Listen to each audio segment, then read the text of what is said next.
Greetings and salutations. So good to see you all and be with you again for episode 4 of season 5 of Sound Mind. I am Jay Gideon Winfrey, licensed therapist, your host, and welcome. And we're so glad to have you today. Thank you so much for tuning in. Thank you so much for the great feedback. Thank you for the sharing. And we want to go ahead and jump into today's subject matter, which is we're going to be dealing with lust versus love, the love edition. But before, let's go over our homework. It's always important to make sure that we've done our homework per episode because we want to make certain that we're actually not just having conversation, but we're also doing the act of converting and having conversion. Okay.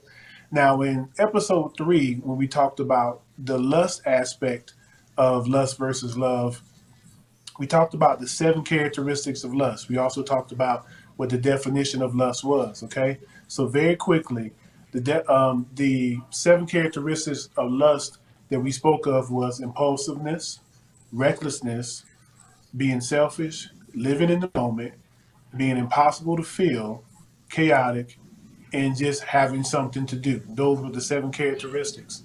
And what your homework assignment was with each characteristic to ask yourself the question, when have I actually felt that I operated in these characteristics? And also, when was these characteristics actually demonstrated towards me? So it gave us an idea of what lust can look like, not just on the surface, but also some of the subtle ways that lust can sometimes manifest itself, okay? So we want to make sure that we did our homework because everything we do here on Sound Mind Season 5 is progressive based, meaning that if we really want to get the greatest impact of where we're going, we have to make sure that we've done the work for where we've been, okay? So go back, if you haven't done your homework, go back to episode 3 and review that episode just to make sure that we're all on point because now today we're going to be talking about the love edition of the lust versus love dynamic, or rather the psychology of lust versus love, okay? Now, this one was one of my absolute favorite to work on and to develop because I love, okay? But I want to say this and be transparent. Let's just get this out in the atmosphere. God is love, period. God is love. And we live in a society that love has really been manipulated to mean different things and to look different ways. You know, one of the common expressions that you hear in social media and pop culture today is love is love. No, love is not love because love cannot sustain itself. You have to have something greater than love in order for it to be sustained. And here on Sound Mind, because we believe in allowing our theology to guide our psychology, we want to make certain that we recognize the Most High for being who He is, and God is love. Okay? So, with that being said, let's go ahead and dive in terms of the biblical aspect of things because y'all know how we get down on Sound Mind is we like to take the secular and have it blended with the sacred. Okay? So, let's look at the sacred as far as one of the most common, clearest definitions of love, and we can turn right to 1 Corinthians 13, 4 through 8. And I'm going to recite it for you because I want you to pay attention to the wording of this because I want you to be able to absorb this in your spirit. Now, 9 times out of 10, you've probably heard this a million times and read it 2 million. But what we want to do is have the actual application of it because that's how we get wisdom, okay? So 1 Corinthians 13, 4 through 8 talks about what love is. And it says, love is patient, kind, doesn't envy, doesn't boast, isn't proud, doesn't dishonor others, doesn't seek self, isn't easily angered, keeps no record of wrongs, doesn't delight in evil, rejoices with the truth, protects, always trusts, always hopes, always perseveres and preserves, and never fails. That's the perfect biblical backdrop of what love is. And as you see, love is not one dimensional. It has so many different definitions and so many different charges that love has. And the ironic thing is, a lot of times when we talk about love, everybody wants love, but then people oftentimes don't want to do the work that's involved with reciprocating that love. And that's typically where we sometimes get matters confused. And that's why I wanted to compare and contrast the difference between love versus lust, because sometimes we think that we're loving, but we're really lusting. And sometimes we're lusting with the intention on desiring for it to become love. And so when we look at the individual characteristics, it's going to help us to be able to really differentiate between the two so that we can have the conversations that we need to have with ourselves, but then also with others in our respective circle. As we did in episode 3, we broke down 7 characteristics of lust. And so, what we're going to do today is we're going to break down the 7 characteristics of love, okay? So, we had a definition that 1 Corinthians 13, 4 through 8 gave us, but we want to look at the characteristics. And what you're going to find is there's going to be a stark contrast between what we saw with the lust characteristics and what we're going to characteristics, okay? Because I want to be able to show us today is that there is a stark contrasting difference between lust and love, okay? So the first characteristic of love as it relates to our lust versus love um, psychology and paradigm is love is strategic and intentional, okay? Love is strategic and intentional. When we say strategic and intentional, love observes the environment, love observes that person, and love is intentional in what it does. Love isn't passive. One of the things that I've often said in my practice with my couples that I work with, and I also say this to my children, particularly my sons, I would often say to them, love is not a noun, it's a verb because it's action based. So even when you go back to 1 Corinthians 13, 4 through 8, all those are action initiatives there. But when we talk about love being strategic and intentional, love is not something that's passive. It's not something that has an oh well attitude. It's not a I'll get to you when I get to you. Love is being so in tune with whatever is going on in that person's life that what you do is really tailored to them. Um, it's a matter of making certain that there is a representation and a motivation based upon what is the needs of the individual that we love and not just handing them anything any old kind of way, okay? So love is strategic and intentional. That's the first characteristic. But to keep the continuity of what we did in the last episode, whenever we go over characteristics, ask yourself the two-part question. When have I actually demonstrated this characteristic? But then also, when has this characteristic been demonstrated to me? So what that's going to do is provoke some insightful reflection in terms of how you have loved, if you've loved, and also if you've been loved in return. So it's going to really help us recompartmentalize and really, for the sake of being honest and transparent, after this exercise is really going to promote us being able to look and really see what love is, how we've demonstrated it, and how we've been able to receive it from others. So some of us may have to go and do some reclassifications of people in our lives based on this, because we want to be in loving relationships, not loving in concept, but loving in action, loving in actual demonstration. Okay. So the second characteristic of love is orderly. It's orderly and it's prudent. Okay. Love has a certain flow to it. Okay. Love isn't all over the place. Love isn't, for lack of a better term, it's not sun-timey. Okay. Love is consistent. Love does have ebb and flows, but overall, it's going to have an order to it. In a way, you can kind of know what to expect from a person when they love you, because they've shown over time that there's going to be an order to what they do. There's going to be an integrity in what they do when it comes to you. Again, they don't just bring you anything, they're going to always bring their best, and it's going to be reflected in what they do, because there's going to be an order to it. There's going to be a flow to it. It's not going to be shambles of different actions that they take and just kind of expect you to just kind of take it. A great example of kind of where we saw orderly love, you actually can see that in Cain and Abel. And we all know the story about Cain and Abel, how Cain ended up killing Abel. But the interesting dynamic is that both Cain and Abel brought an offering to God, but the difference between Cain's offering and Abel's offering, that Cain's was very chaotic. It was just kind of thrown together. And God refused his offering because God said, I don't want you just to take something and just give me anything. Where Abel had given him something that was well put together, it reflected order, it looked strategic, it was intentional. And so God gave the favor of receiving the offering from Abel, because Abel's offering was orderly in that capacity. So that's a great example that we want to look at biblically in terms of, okay, what does that love look like from an orderly perspective, okay? So that's our second characteristic. So don't forget, ask the questions. When have I felt that this was done to me and for me? And when have I done this to others, okay?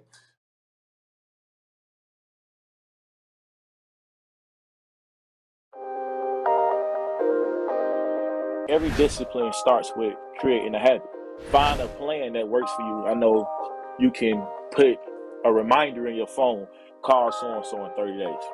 You can't use the excuse that, oh, I'm an introvert or I'm an extrovert, stuff people like to say. Nah, if you're not outgoing, right, you better get going because that's the only way networking works.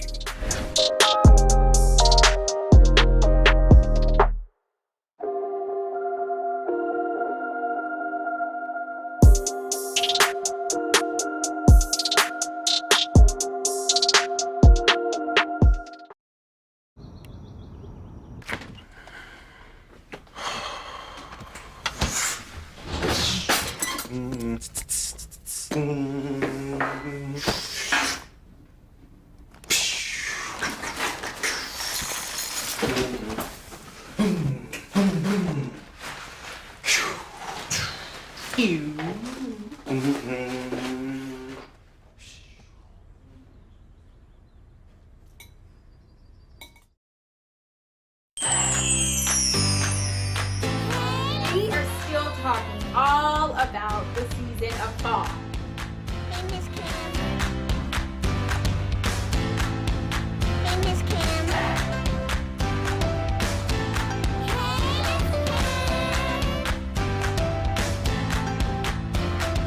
Hey, Miss Cam, I love you.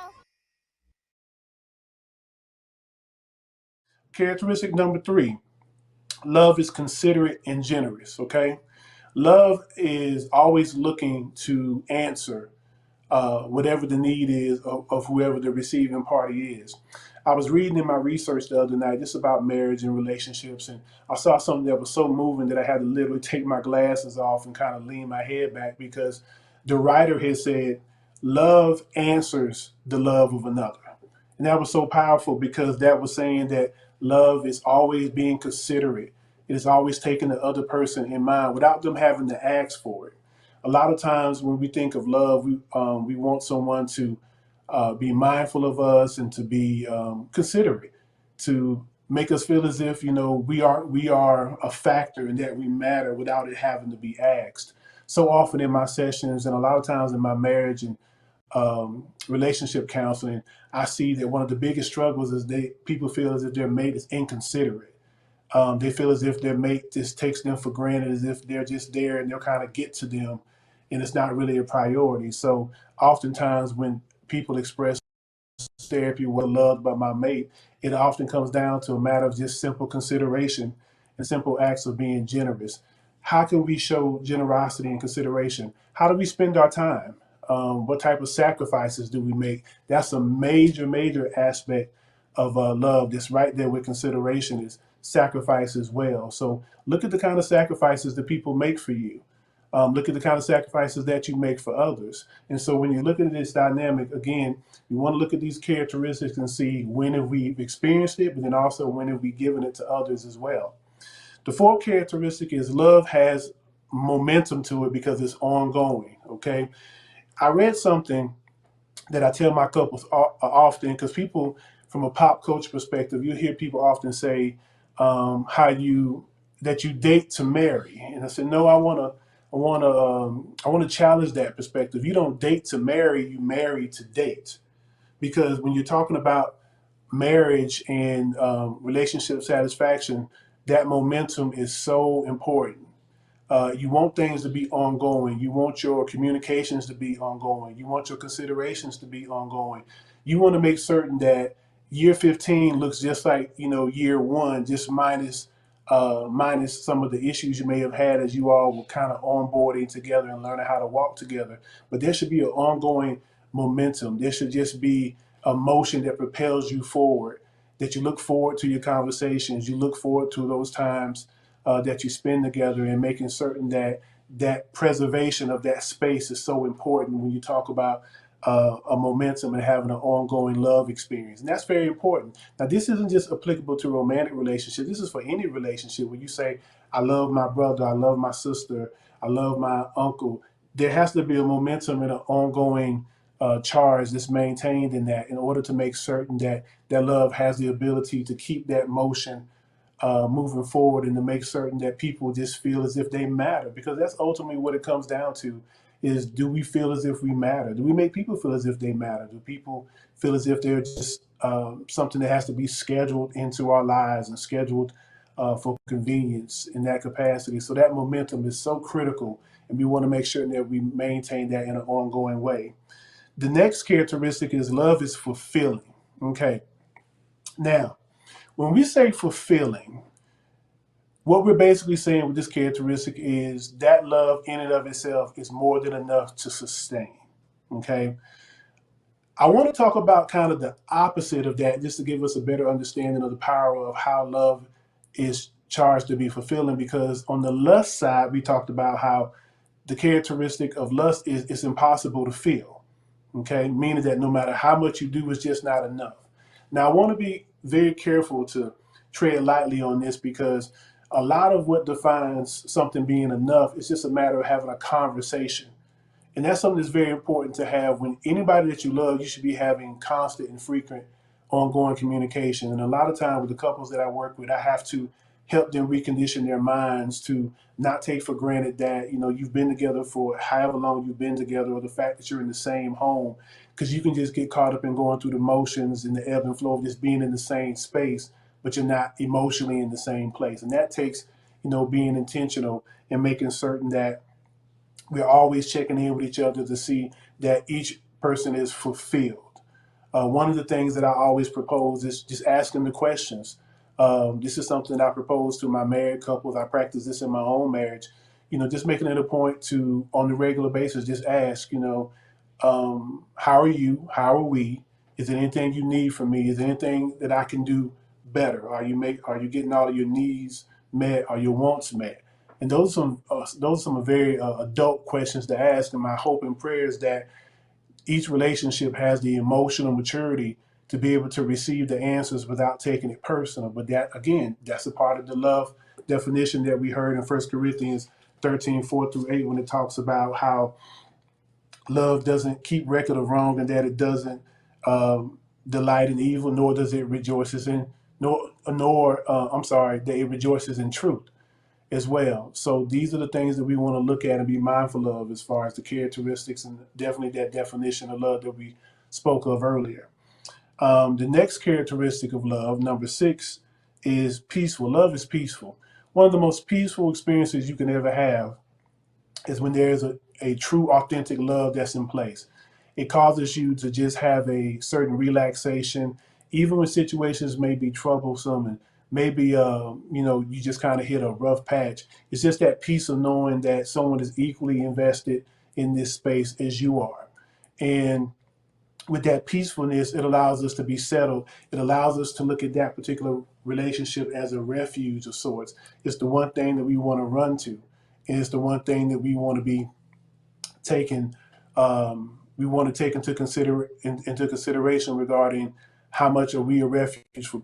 I once read somewhere that it said that the first thing that you think about, or the first place that you go when there's a hard time or difficulty, is often an indication of where you feel or you felt love. And I found that to be very deep and very authentic. When having a bad day, who's the person that you first think of calling? When something happens, that can be scary or even traumatic, who are the first people that you think about calling?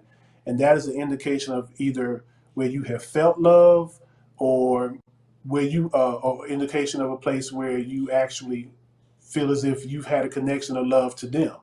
Okay, so that's just something to think about and be in consideration of as we talk about the love aspect of the lust versus love psychology.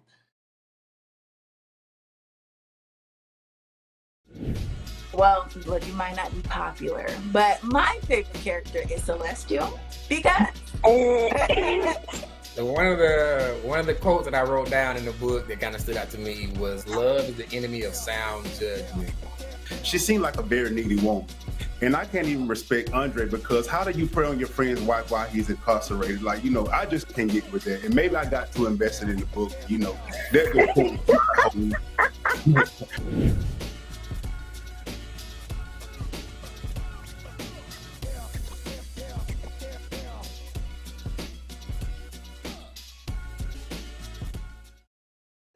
Meet the Scam, a simple procedure whose mission is to detect lung cancer early.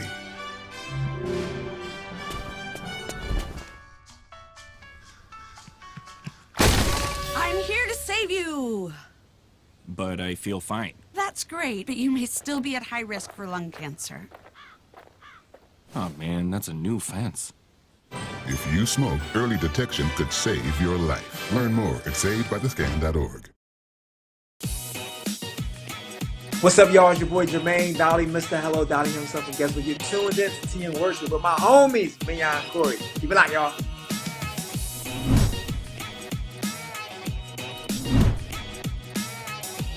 Hey y'all, it's Candy West, and you're watching Tea and Worship with Mignon and Corey.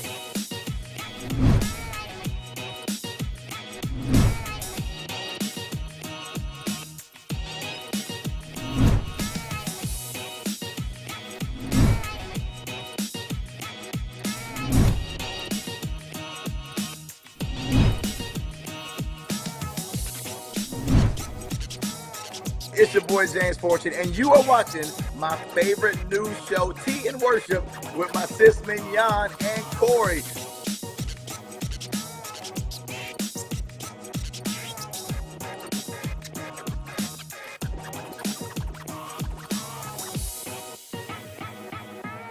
In the last one, love is always doing something. Love is always doing something. Love isn't passive. Love is active in what it does. It's active in its movement. It's active in its words. Love doesn't say, "Well, you know I love you because you should know." We never want to take for granted the love that anybody has for us, because a lot of times what happens is people just need to hear their love, but then also see it evidenced in the actions that are taken. We want to make sure that the expressions of love that we have verbally match up with what people can see in our actions. It doesn't have to be something grand. It doesn't have to be something expensive. It's just a matter of showing ultimately the investment that we have in those that we love, because we want to make certain that there's no question. One of the things that I tell the husbands that I work with is oftentimes you want to make certain that your wife can look, even when you're not home, and be able to see that she's loved. She's loved. And the reason why I charge love so hard on men is because as husbands, we are charged with the godly responsibility to love. And you'll see that in Ephesians 5:25. God was very particular about what he wanted the husband to do. He said, "Husband, love your wives the way Christ loved the church." Now, sometimes I know my sisters like to stop right there and say, "Well, yeah, God said, love me." But God also tells the sisters to submit. And that's a whole different conversation. We don't have no time to touch with that one. We'll touch on that one maybe later on in the season as far as marriage matters in that capacity. But husbands are charged to love your wives the way Christ loved the church, okay? So for those of you that aren't married, my hope and prayer is that if you're marriage minded, go ahead and start practicing these dynamics in your personal relationships, and then look for these in return, because we want to make sure that we're in a mutually beneficial relationship and that we're equally yoked with an individual. We don't want to be yoked with somebody that has a lust psychology when we're developing a love psychology, because that's going to be a contradicting opposite in and of itself. Okay, now we talked about the legitimacy of love versus lust, and what we want to say so that we can have a better understanding is that love is wanting the legitimate things in legitimate ways. Okay. Now remember, when we talked about lust, we said that lust was when we want legitimate things in illegitimate ways, but love is the complete opposite. We want the right things the right way. Okay. Now let me be uber transparent with you all with this one. One of the things that I know, and this is what I try to stress in my premarital counseling components is that if you know this is the person that you want to be with, and you first and foremost laid it at God's feet, and if you've received that authorization from God, you want to make certain that you are wanting it the right way and going about it the right way to the best of your abilities. One of the things that I truly believe is that when things are decent and in order and godly, He will authorize it and finance it. And I can say that personally that I've been able to experience that in my own experience in my marriage, is that when I saw that this was what God would have me to do and I honored it His way, He has blessed it tremendously. So I'm not just saying something from an aspect of what I think. I'm saying something from the aspect of what I truly know. What I like to tell my patients is I would never tell you to plant a seed in your field that I haven't seen a harvest for in my own. So I can personally attest to the importance of doing things the right way in a godly way, particularly if you say you love it. If you love it, you're going to want to bless it and you want it to be blessed.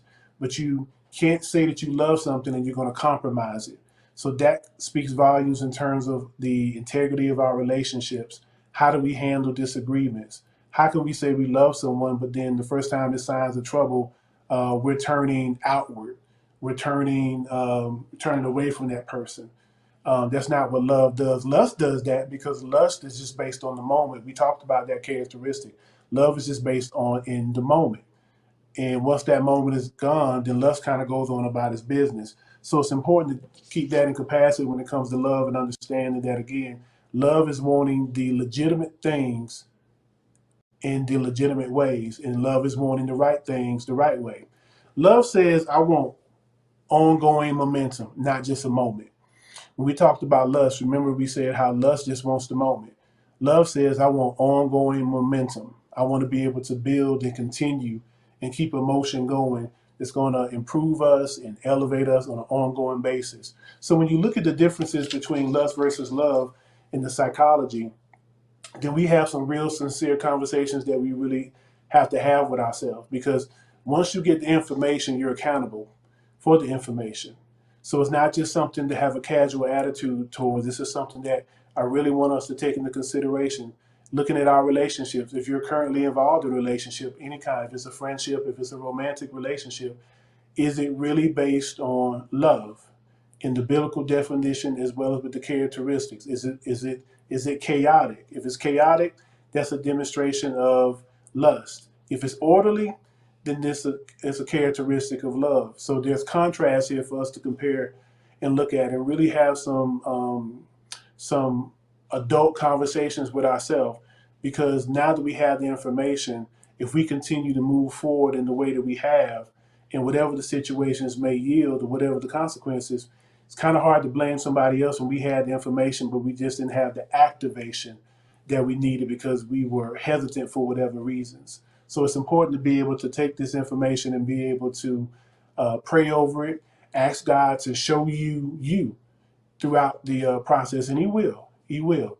So that's what we have for today. So we've gone over the psychology of lust versus love. We had the lust edition in the last episode, and today we have the love edition. So we've been able to compare and contrast. We've talked about the characteristics. We've talked about the definition. So you've been given some very solid tools to look at. My hope and prayer is that you actually will apply them, because we want wisdom. And here at Sound Mind, what we say about wisdom, we say that you get the knowledge, and then the understanding comes from you taking the knowledge and seeing how it applies to you as an individual. But then we go on to wisdom, because we actually apply the understanding that we have in order to get wisdom. We activate it, we execute it. Okay. So that's it for this episode. Thank you so much for tuning in. We love the support. We thank you for the growing audience that you all are contributing to us having here at Hope TV and on Sound Mind. And as always, may the Lord bless you and keep you. May He make His face shine upon you and be gracious unto you. May He bless you when you're going out and you're coming in. May He bless you with shalom peace, that you be at peace with yourself, that you be at peace with others, but most importantly, that you be at peace with God. I'm Jay Gideon Winfrey. licensed therapist, and this has been another episode of Sound Mind, and we will see you on next week. But remember, sound doctrine leads to sound mind, okay? Take care. We love you. We'll do it again next week.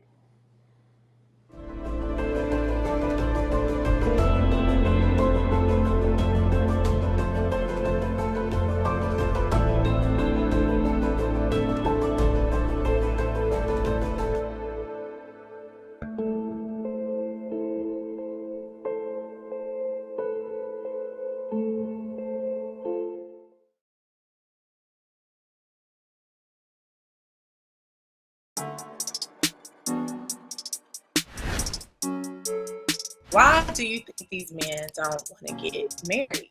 It really depends on an individual's why we're getting married. A lot of the things that make a man good are kind of intangible. And his credit score shouldn't be the metric for what makes him good.